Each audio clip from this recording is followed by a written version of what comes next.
Hello everyone, I'm Dr. Mopia Shah and today I'm here to share all the details that you need to know about the West Bengal State Medical Counseling 2024.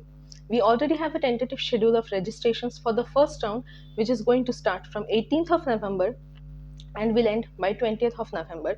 Before every round, you will get a chance to register freshly for this medical counseling. Now let us come to the next point. That is, after the registration, you will have to go for a physical verification, the date and venue for which will be auto-generated by the system.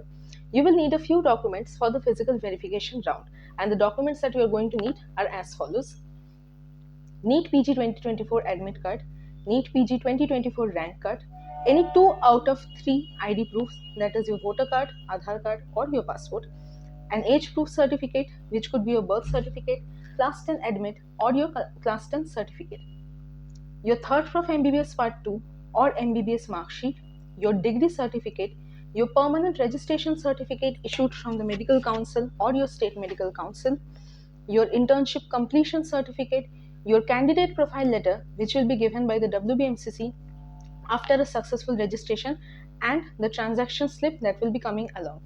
Apart from this, you will also have to carry a self-attested Xerox copy of each of the document. For those students who are appearing for any kind of quota seats, will have to carry the respective certificates as required. All these details are given on page number 18 and 19 of the notice which was issued by the WBMCC on 12th of November. I would like to suggest everyone to go and check all the details once more and cross-check all your documents properly before going for the physical verification round. Coming to the payment, it will be a one-time payment of Rs 3,000 issued to the West Bengal Medical Counseling. There are only a few exceptions to this one-time payment.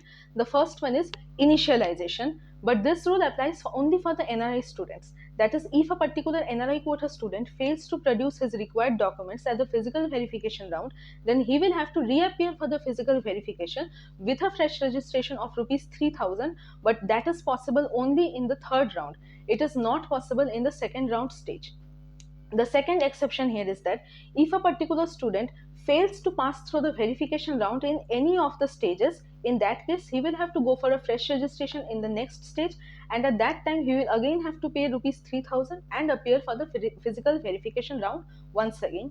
And the third condition is that if a particular student fails to report to his allotted college after the second round, in that case he or she is eligible for the third round of counseling, but only after the payment of Rs 3,000. He will not require a fresh registration, but for the purpose of choice filling, that Rs 3,000 will have to be paid again by the student. One thing that I would like to add here is that before every round you will have to do a fresh choice filling. Now let us come to the most important part, that is the comparison between the three rounds of the West Bengal Medical Counseling, and also let us understand what will be the outcome of each and every scenario in each round. For this, I have made a table that you can see on the screen right now, and let us discuss this table in brief now. The first scenario is that you were not allotted any college. In that case, you will be eligible for next round, whatever round it is. The second scenario is that you were allotted a particular college, but you did not report to that college. In that case, you will be eligible for round 2 in case of round 1, but you will not require any fresh registration or fee for the same. In case of round 2, you will be eligible for round 3. You will also not require any fresh registration, but the fee payment of Rs 3,000 will have to be done again. In case of the third round, this is not allowed. The next scenario is seat surrender. That is, you were admitted and then you left the particular seat. Admission fees will not be forfeited in case of round 1, but you will be out of the West Bengal State Counseling. In case of round 2, the admission fees will be forfeited, and also you will be out of the West Bengal State Counseling. In round 3, this particular step is not allowed. You can go for upgradation in round 1 and round 2, but you cannot opt for upgradation in round 3.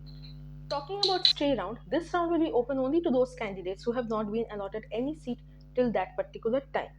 The rules of this round are similar to the third round, that is, you will not be allowed to not report to the college or go for seat surrender or go for any kind of upgradation at this particular round. Talking about seat surrender, for that you will have to go to your respective colleges at the designated time slot and receive your seat surrender letter from the college. And if you don't do so, then your name will continue to appear in the admission list of that particular college. The last question is that what will happen if a particular student fails to go through the physical verification of the documents during the time of admission? See, This scenario is technically same to the scenario where you did not report to a particular college which was allotted to you. So in case of round 1 and round 2, the same rules will apply here also.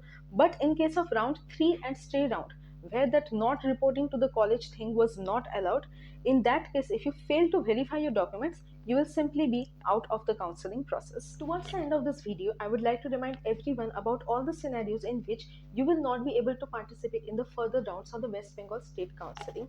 The first scenario is that you got your preferred seat and so you did not give willingness for application for the next round. The second scenario is that you got a seat allotted and you took admission in that college and later on you resigned or surrendered the seat. That is, you left that particular college.